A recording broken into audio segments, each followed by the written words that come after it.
Welcome to Learn English Story Happily. Please don't forget to subscribe my channel for more beautiful stories. My second wife. I married my second wife, Emily.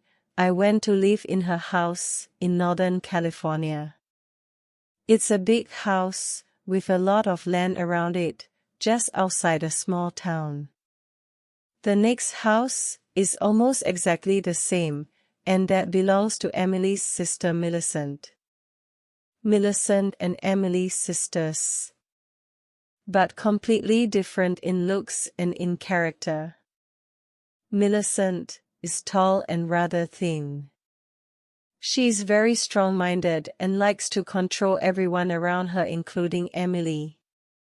She wasn't at all pleased when I came and took Emily away from her influence. Emily is rather short and well-fed.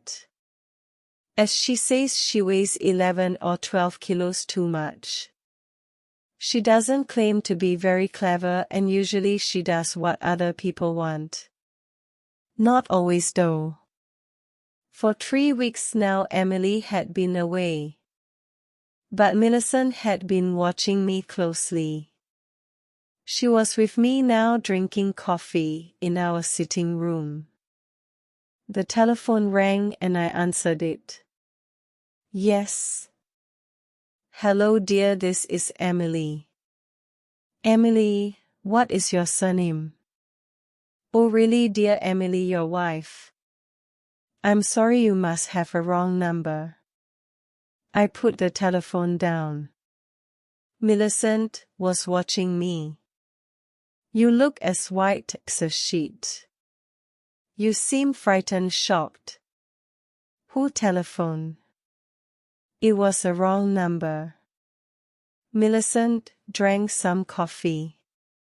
Oh, Albert the first thought I saw Emily in town yesterday. But that's not possible. Of course it's not.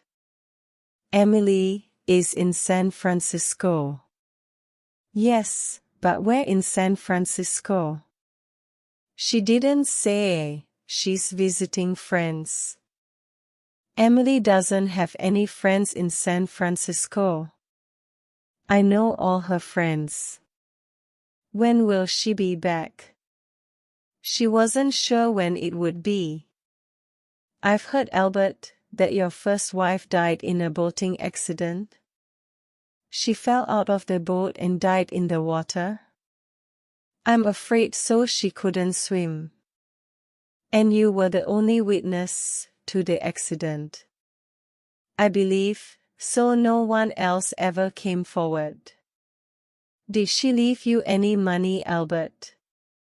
That's nothing to do with you, Millicent.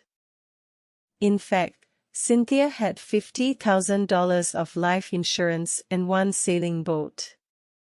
Poor Cynthia. She had taken her boat out alone that day. I had seen the accident from the boat club and rushed out in another boat, but it was too late to save her. Millicent finished her coffee and left. When she had gone, I went for a walk through the woods behind the house. I walked to an open space between the trees, which had a little stream running through it. How peaceful it was here, quiet. A place to rest. I had been coming here often in the last few days. I sat down on a fallen tree near the stream and thought about Emily and Millicent. Their houses and land were very similar, so you would expect them to be equally rich. But this was not the situation, as I discovered after my marriage. Emily owned her house and the land around it, but she could not afford to employ people to look after them. Millicent, on the other hand, employed a lot of people in her house and even a lawyer to look after her money. She must have $1 million at least. On Tuesday afternoons, I usually go to the supermarket in town. Today in the car park, I saw a small, rather fat woman across the street walking away from me. She wore a purple dress and a brown hat. It was the fourth time I'd seen her in the last 10 days. I hurried across the street. She turned the corner and I started to run. When I reached the corner, she was nowhere in sight. I was standing there when a car stopped beside me. It was Millicent. "What are you doing, Albert? I saw you running. I've never seen you run before." "Oh, I was just taking a little exercise." I was still breathing hard as I walked back to the supermarket. The next morning, when I returned from my walk to the stream, I found Millicent in the sitting room, pouring some coffee for herself. "I've been in the bedroom, looking at Emily's clothes," Millicent said. "I didn't see anything missing." "Why should anything be missing? Has there been a thief in the house?"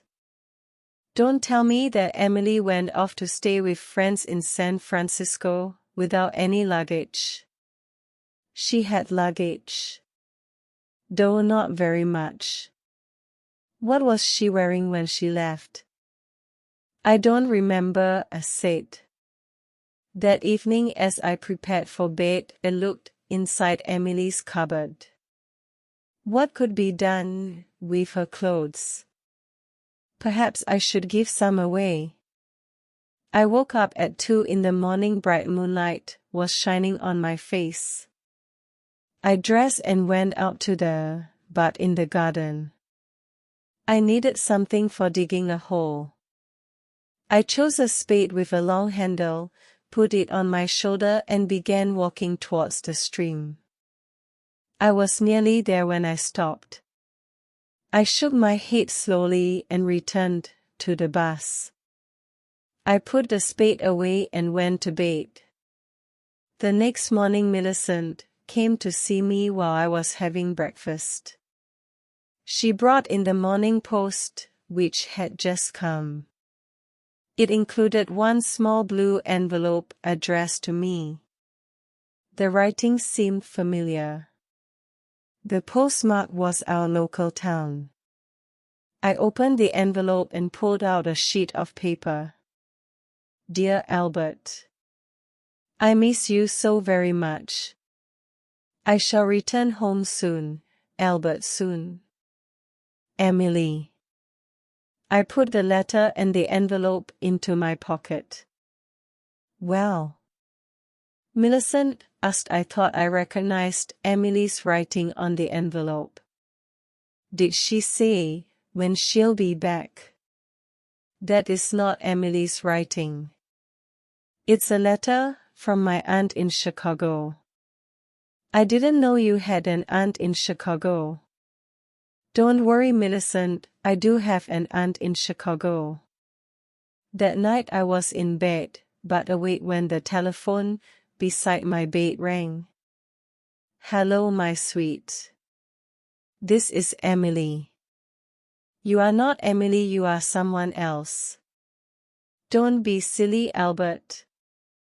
Of course this is me, Emily." "You can't be Emily. I know where she is and she couldn't telephone at this time of night." "You think you know where I am?"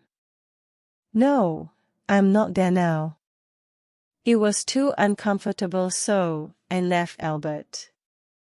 I got out of bed and dressed. I went downstairs to the study and made myself a drink. I drank it slowly. It was nearly 1 o'clock in the morning when I went to the garden, but again and took out the spade. This time I went all the way to the space between the trees. I stopped beside the highest tree of all. I began taking big steps, counting at the same time. 1, 2, 3, 4. I stopped at 16. Then I began digging. I had been digging for nearly 5 minutes, when I heard a shout and suddenly there were people all around me shining lights in my face. I recognized some of the people who worked for Millicent, including her lawyer. Now Millicent herself stepped forward. So you wanted to be sure she was really dead, Albert, and the only way to do that was to return to the place where you buried her. I'm looking for old Indian knives, I said. There's a belief that if you find one in the light of the moon it will bring you good luck. Millicent took no notice of this. She pointed to some people I didn't know. These are private detectives, she said. They have been watching you 24 hours a day ever since I guess what really happened to Emily. She pointed at a small rather fat woman. That's Mrs. Macmillan. She was the woman in the purple dress and she copied Emily's writing. And this is Miss Peters. She's good at copying voices and she was the voice of Emily you heard on the telephone. There were also 2 detectives, who had brought their own spades. Now they began digging in the hole, which I had started. We knew you were getting worried, Albert, said Millicent. You almost dug her up last night, didn't you? But then you changed your mind. That was lucky because last night I didn't have so many people to watch you. Tonight we were ready and waiting. The detectives dug for about 15 minutes and then paused for a rest. This ground is very hard, said one. They went on digging until the hole was 2 meters deep. Nothing has been buried here, said the other. The only thing we found was an old Indian knife. I smiled at Millicent. What makes you think I buried Emily? I left them and returned to the house. I had guessed from the beginning that Millicent was responsible for the false Emily that had appeared to me in different forms.